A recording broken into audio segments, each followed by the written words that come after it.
Good morning, everybody. My name is Dave Finale, and this is Real Estate Talk TGIF, episode 342, 338 weeks in a row. I'm real excited to have a new friend, a great story, a great person, and named Jamie Moreng. Jamie, you've been in the business a number of years. You've transitioned from a family business, as I understand, as I did over the years, into a real estate business, man. Thank you so much for being on today. Yeah, Dave, thanks for having me. Appreciate it. We're going to get some good stuff out, some really important stuff. We're going to talk about development, construction, new construction, but we're going to talk about you first. But before, Nelson, hit the video. Real estate agents want to acquire clients consistently to grow their business and income for that great lifestyle. This broadcast brings you the best people in the industry to support that quest. This is Dave Finale, and I'm here to bring you the Real Estate Skill Builder broadcast, Real Estate Talk TGIF, brought to you by Real Estate Skill Builder and Align, your premier real estate solution.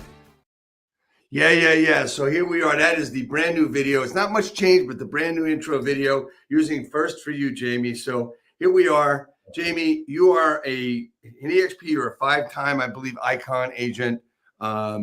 You started, doing rentals. You were in a family business, and here you are, working with developers, investors, all different kinds of things, which I really want to get into. The first question, though, I have to ask you has something to do with me. Unfortunately, yes, I am selfish. And the question is, what does TGIF stand for? I'm going to get your ego going this morning a little bit, Dave. It's got to be thank God it's finale day, right? You are so correct, man. Thank you so much. Either you did research or just used the common sense and know where my ego was. Honestly, when I first named this broadcast 6.5 years ago, that was not the idea. And then all of a sudden it happened. So, man, thank you so much for coming on, because 90% of people get it wrong. Anyway, so here we are, man. Talk to me about your journey. I mean, we've got a short time here. I want to learn a lot more about you. And I want, the people that watch this broadcast, the important part of journeys, Jamie, is that people need to see that, you're a top 5-time Icon agent. And if you want to know what that means, do some research, but we're not going to go into that. That means you've done a lot of work to get where you are. Nothing's been given to you. So I'd like people to understand the journey and how long it's taken. So you can start wherever you want, but how did you get from there to where you are today? Great question. Yeah, the cliff notes of it, starting off is basically we could start after graduation. Graduated hospitality in Delaware, 2003. So I had that hospitality background, right, that helped me kind of transition with the type of clientele that everyone has to work with in real estate, right? All different types of personalities. So Dave, believe it or not, I never got my real estate license thinking that I was going to be a full-time agent, right? I had a property in Hoboken I owned with a buddy of mine. At the time, I didn't think I was going to be at the place I was, professionally forever, potentially. So I got the license just to make some side money, right? And I think a lot of part-time agents do that just to kind of, have some side money, maybe do it on the weekends or weekday nights. So in 2011, roughly, I started out part-time doing a lot of luxury rentals, things of that nature. Flash forward 5 years after that, I was in my family business. I was in finance for a while, joined the family business, managing our sales department at we have a 4th-generation manufacturing company in Totowa, New Jersey. And things just didn't go a direction that I felt that was going to help, me and my family. Right. So I was lucky enough to have that part-time experience for the 5 years to be able to transition. So I basically quit cold turkey, my family business. Wow. And hired a real estate coach. Went from a smaller brokerage in Hoboken to, at the time, Keller Williams. I saw a lot of the top agents joining Keller Williams. So there must be something going on there that they like. So I joined Keller Williams 2016, 17 roughly, and hired a coach and hit the ground running. It's probably 5-6 years full time now doing this. So talk to me, when you got into the business. I mean, look, you what I understand is you started doing rentals, and that was your quick cash or your side cash, right? Talk to me the transition from the part of rentals. Number one, I want to say one thing. First of all, the most important thing that I've noticed about you and learned in the short time we've known each other and in the research I've done is family is very, very important to you. And that's why we're on at 9 o'clock in the morning here, guys. This is being broadcast on December 20th, 2024. We're just near Christmas, so there's a lot of family obligation. I want to thank you again for that. But anyway, that being said, family is very important in our business, and it gives us some kind of balance. I'm not saying that we can get work-life balance, but it's something there. But you started with the family business. You quit that cold turkey. But was the rentals the part of the real estate license before you did that? Part-time, mostly the first few years were rentals, right? And then I started getting into working with buyers, the natural, progression of an agent themselves. So, the buyer dynamic started still when I had a full-time job where, I started maybe doing some ad spend on Zillow, getting the reviews up, and I guess little nuggets all the way, because I think your goal of this show, Dave, is to give back to the real estate community. Yeah. And whether you're a new agent or experienced agent, really try to get some nuggets for especially new agents that are maybe trying to transition full time, or maybe they're part time. But I think it was more so at that point focusing on one customer at a time, right? Making them a raving fan, and enjoying your character and the experience of that transaction. And for me, not having a review is almost like not having that transaction, right? I needed the review. I needed to build that resume and that brand online so people could research me. And also it helped motivate me too, right? And give me encouragement that I can read these clients and the experiences they have with me. So that was one thing too, that, when I was part-time, I really started to try to build my resume slowly over those years, right? To where I felt like, I had a pretty solid business part-time on weekdays and weekends. So one of the things I've also seen, we talk about, and I run the boot camps for Align, and one of the things we do in the beginning was a 2-week boot camp, and this goes straight to how you got into your business. We talk about using our sphere of influence and then going to, let's say, for sale by owners, buyers, expireds, et cetera, et cetera. And one of the things that I've learned, and I've been in this business a long time, and one of the things that I've learned and assimilated to in how I work with agents is that the sphere of influence isn't always that easy to work with. And you want to, like for you, from what I understand, is family business was second for you. To explain the reason that why you went to that. And one of the things you said was strangers first, I heard once. So just talk to me about that. Strangers first. Yeah. Well, I think that when they say sphere, it's right. People, people that like you, people that trust you, right? Yes. People can know you, but not trust you, right? Yes. Right? So I think out of those three, for me personally, trust has been the most important thing that has grown with my customers. Obviously, that could come from childhood, the way you were raised, and your character. But people can't like you if they don't trust you, right? Essentially, right? So I think part of that just goes back to building that relationship. Your integrity, your people could see your work ethic, and if you're really trying to help them, especially new agents that have the time, right, to really pour in to clients, the people that you're going to want to work with, right, are going to be the people that really appreciate you for seeing that hard work, even though you might not have the experience, right? Even though you might not be in real estate that long, they can see your core values and your quality of how hard you're working to try to help them, right? Mm-hmm. And then also too, they can know, or they can see that you're trustworthy, that you're going to do the right thing for them, right? So those two things were very important to me in terms of coming from the quality and the hospitality background. That just happened naturally, where the quality of service that I provided and the relationships that I built, I feel like some of those bigger relationships I have now, right, are because single-handedly they trust me more than another agent. It doesn't matter how much real estate that other agent sells. These people trust me and they'll work with me. Yeah, that's really important, is the trust part. It's like, you look at the different things that a buyer or seller, when they look at you, they want to say, first, they're going to answer, do I like you? They're going to need to answer that question. Do I like you? Do I trust you? Did you listen to me? Do I see myself working with this person? Is that possible? So the trust factor, the like factor, and the listening factor puts those two things together, I think. Exactly. So as your business developed, and I what I see in your business from knowing your story a little bit is that you've had a true evolution of going from one thing, and you went with a flow of evolution. And what I mean by that is you did rentals, and you started working on for rent by owners, FRBOs, and that's where you decided and heard or felt that you could work with. You found that was the best place to find investors, right? And that's one of the things I've always said to agents is, look, these are easy. Call up the for rent by owners.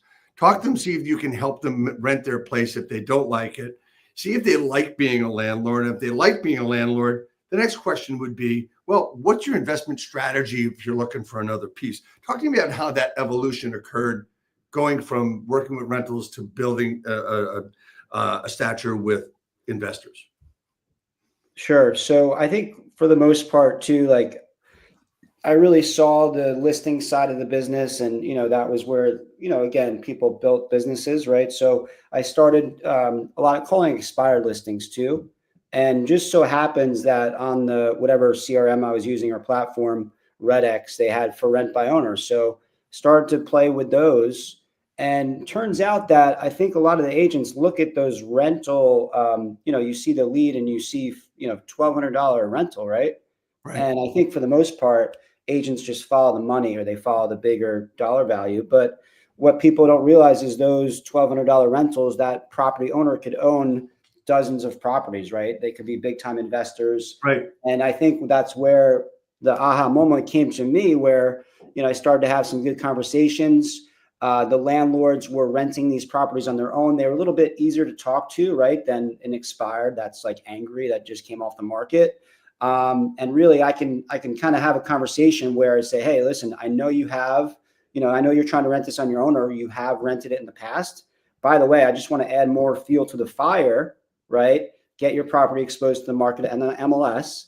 And listen, if you don't want to work with me or you find your own tenant, you could rip up the contract. So, I kind of like made it so where they understood that no doubt they were getting better quality by listing with me. Right. And at the end of the day, they can back out. I didn't want to tie them to any long-term contract. So I built it that way where, we sold some city records in Jersey City just based upon, occupying the whole building, helping the landlord get great tenants in with great tenant quality, which was an important aspect as a landlord, right? You can expose them to other tenants, get better quality tenants in there. And then thus, in a year or two down the line, you can sell that property for more money than they could on their own, right? So that was kind of my progression with, cold calling those leads where, those relationships happened. So as you were working with investors, you were finding out what their strategies were, and you're also learning exactly, okay, so this could be something that would be fun. Did you find getting into where you are today with new construction and everything you did to get there, was it more fun than calling expired and getting a regular listing? Is it more fun for you to work with the developer end? Yeah. Then, I like both, right? I think that what's most important to me now that, the business is there, not to say I want and will still be, looking for additional business. But I think what's important to me is making sure that the clients I have now are satisfied and that I can provide them with the same quality service. Part of the reason why I joined Align was to, have the admin support, have all the functionality where I didn't have to deal with that. So, this was a help to my client. So yeah, I like the expireds. I like to hammer the phones and prospect, but at the same time now, I'm really helping my developer clients and, a resale client. Maybe it might be like pre-market prep for their house, or designing floor plans and working with the architect to make sure that the floor plans are optimized for the net sellout, right? So there's things that I'm getting into now where it does take hours, but I enjoy doing that. So to answer your question, I like both, but I just try to make sure that at the end of the day, my clients aren't left behind, and I can still service them, and make sure that again, I could create a raving plan, just like from day one, that first customer, I want to make sure that they can refer me to other buyers and sellers. Yeah, one of the things I heard from a lot of things I've learned about you is that hammering the phones on a regular basis was your method of starting. I mean, and that's one of the things that we talk about all the time, is know who you're going to call it. And how important is it for an agent to base their life on lead generation, on hammering the phones? Are the phones the way to go, or can you just like build up on social media like a lot of people want to do? I mean, there's no one right path, right? But I think if you can have multiple outlets and focus on 2 or 3, master one, right? But have 3, 4. Like I was always the one that I prospected heavy for a few years straight, like all day, every day for 3-4 hours, 25 contacts a day. But I think at the same time, I was handling, and I still do, my, social media, my email marketing. So I think from that perspective, I think the more you get involved with multiple streams, I think people are going to see you everywhere, right? I think if you're starting off, you might not have the funds to hire somebody. So do it yourself, and one thing that I have written down here is don't do it alone, right? I was fortunate to have, the part-time work where, I might have had one agent I could go to or whatever for questions. But I think for the most part, if you're starting off, or if you're struggling now in a market that's very tough, you should have a mentor or a coach. I hired a coach right away because I did have that full-time job for a little bit. So I had some income to hire the coach. But if you don't have the money to hire a coach, and you're not too experienced, join an ecosystem that will enable you to, learn those tools to get ahead, right? You need a mentor or coach who's going to hold you accountable, right? A lot of the times we think it's ourselves, but, like, and I know, we have our bad weeks or bad months, and, we need to get back into our routine. So that's one point. Don't do it alone. If you're a new agent, even an experienced agent that's just having trouble the last year or two, reach out to us. We're happy to help. And like your goal is one of the same as mine, helping agents grow, and making sure that, they're successful here. I want to get in.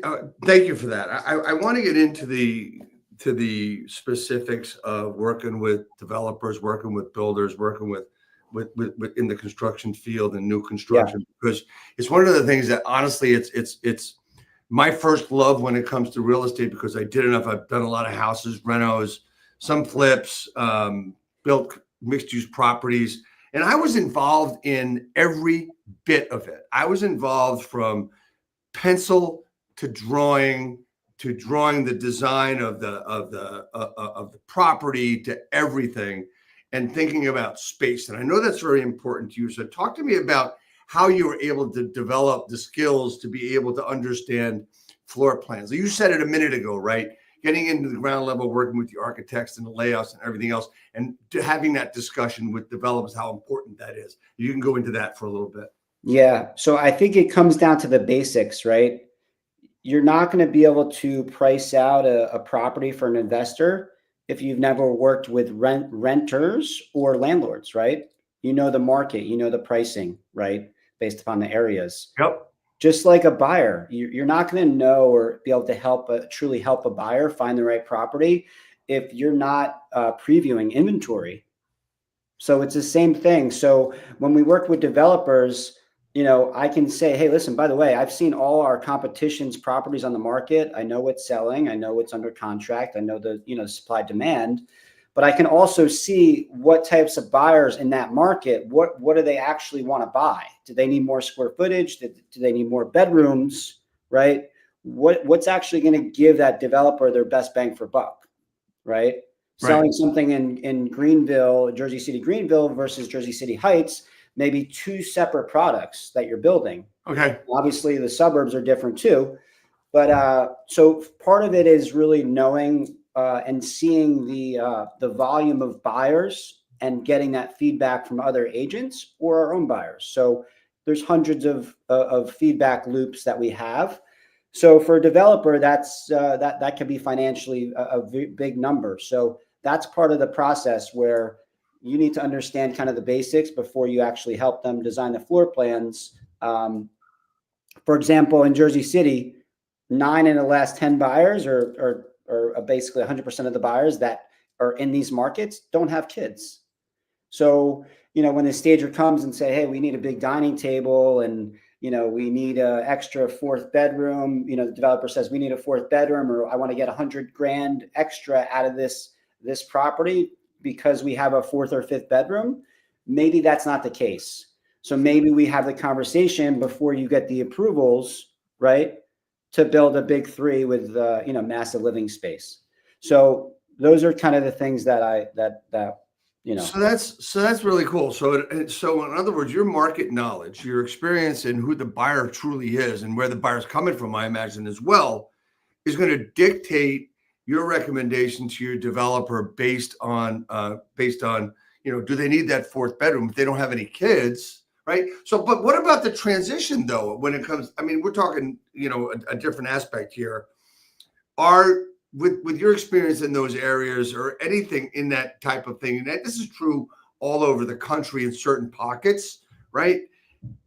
Do these couples without children, do they usually stay there when they have children, or do they move and this will remain that kind of a property? I know it's a crazy question. I mean, I've been selling, 5-6 years, so I haven't been selling maybe too long enough to see that trajectory of, when do they leave? I think it's pretty frequent turnover, but I'm not positive on that note of if they're going to stay there long term, depending the schools and all that in certain areas. But I would say that the plan on most buyers is to either, if they're going to move out, they're going to hold it if they can, right? I think that's the plan with most of them. But to say they're going to stay there forever, depending on those markets where they are markets where you're seeing a lot of new construction development. The area is changing, so it's kind of to be determined in some of these locations. But parts of Jersey City, yes, you're seeing families stay. You're seeing, the Hoboken, the inventory in Hoboken is non-existent. So you're seeing a lot of people move from Hoboken that need that 3-bed, right? That can't find it in Hoboken, and you get a lot of great value, just a little bit further west. Yeah, just as an aside, my experience with, let's use Hoboken, New Jersey as the example, and this is again other cities throughout the country, right?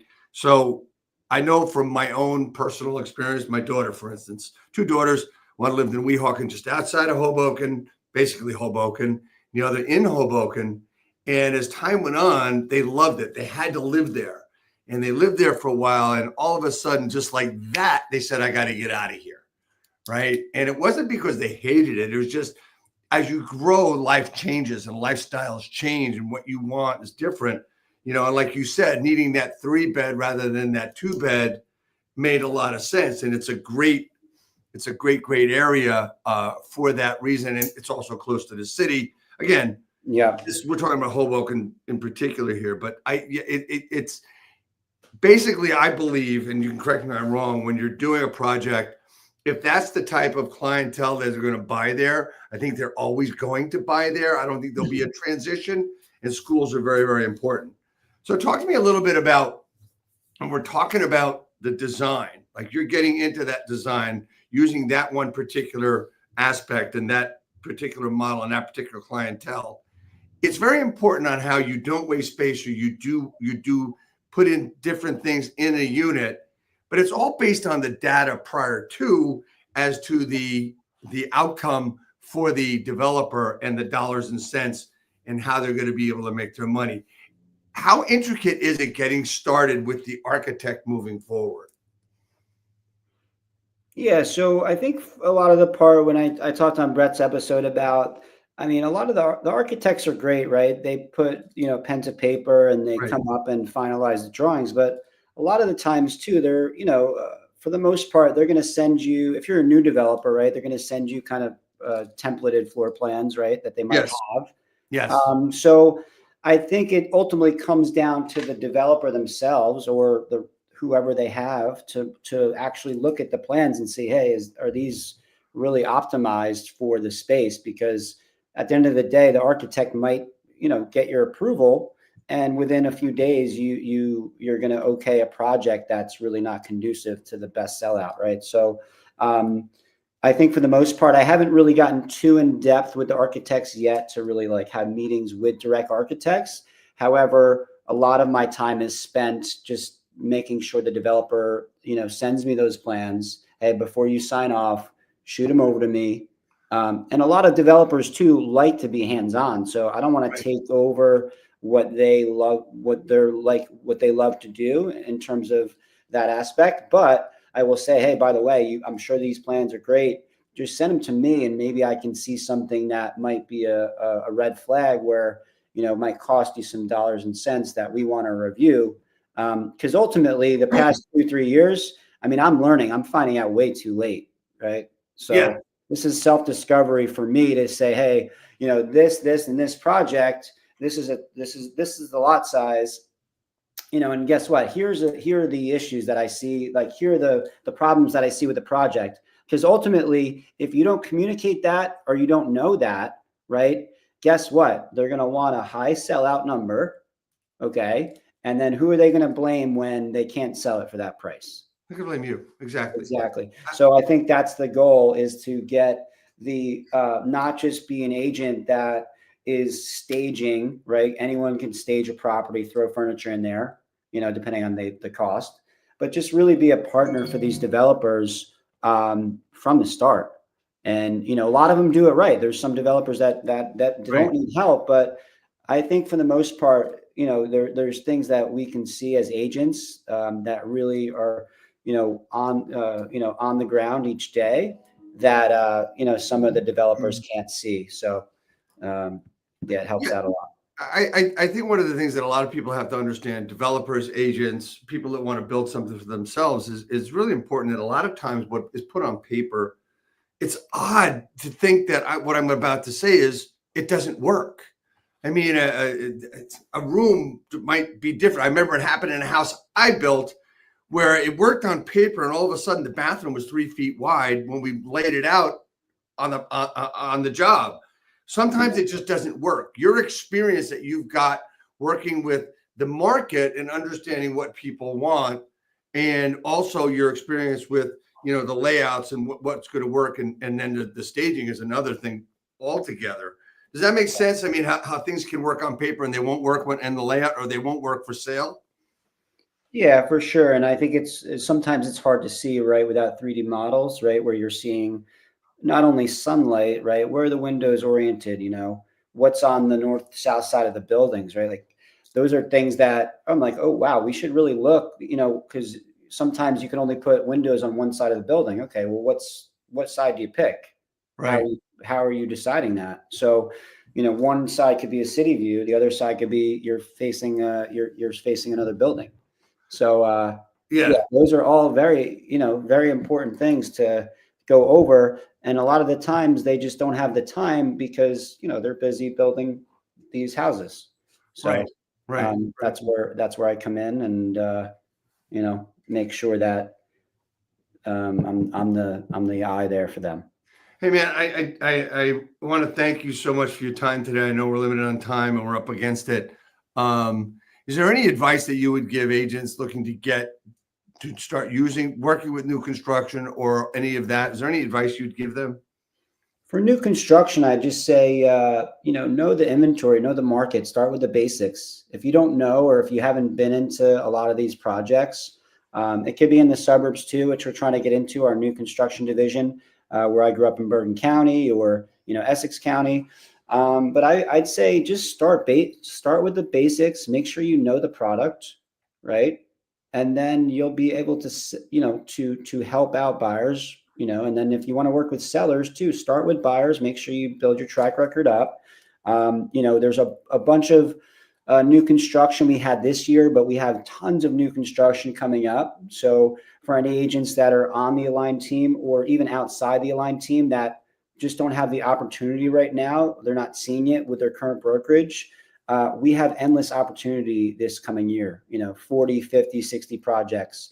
Right. So I'm going to need some help, additional help too, with like-minded agents to, start to crush it together. Yeah, that's awesome, man. And to partner in quotes, use that word in quotes. Next week we have George Semberl is coming on, who is a mortgage specialist across country, and we're going to talk about debt service coverage loans for investors, and really something that's been around for many, many years, where the mortgage, the loan officer, the loan company is more interested in how that debt service is covered rather than what your income is. It's an investor loan. So that's really, really cool what we're doing. We've got Jamie, we've got your Instagram on the screen. We have your contact information, your email on the screen. Man, I just got two more things for you. And again, thanks so much for your time today. One is, how do I help you grow your business? Just we should do these more often, these podcasts, and I think you could help my business by helping me, educate. I know you're a great trainer. I know you've been in the business for decades and grew your successful business. So I think a lot of the agents I work with, again, I'm helping them, but I think you could be another reputable trainer that could work with me to help these new agents, grow their business. So helping agents in my network basically is my answer. Absolutely. And we're both partnered with Align. We're both with Align, as you can see behind me. I don't hold it back. I mean, it's a great organization. What I've always wanted to do is work with people like you and work with people that want to work. Understand, everybody, that this is not a brand broadcast. This is real estate talk, TGIF. But the broadcast has to do with bringing great people together.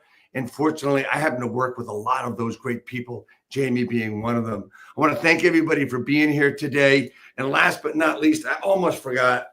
Yes, Jamie, the hat is coming your way. Love it. Love it. Can't wait to wear it. It better be overnighted so I can wear it this weekend. So I'll do my best to get it out to you today if I can, which I should. Anyway, man, hey, thanks so much. Stay on for a second as we go out. Next week, we're going to talk about different types of investor loans. That's going to be really cool. Thank you, everybody. Nelson, hit the video. Thanks, guys.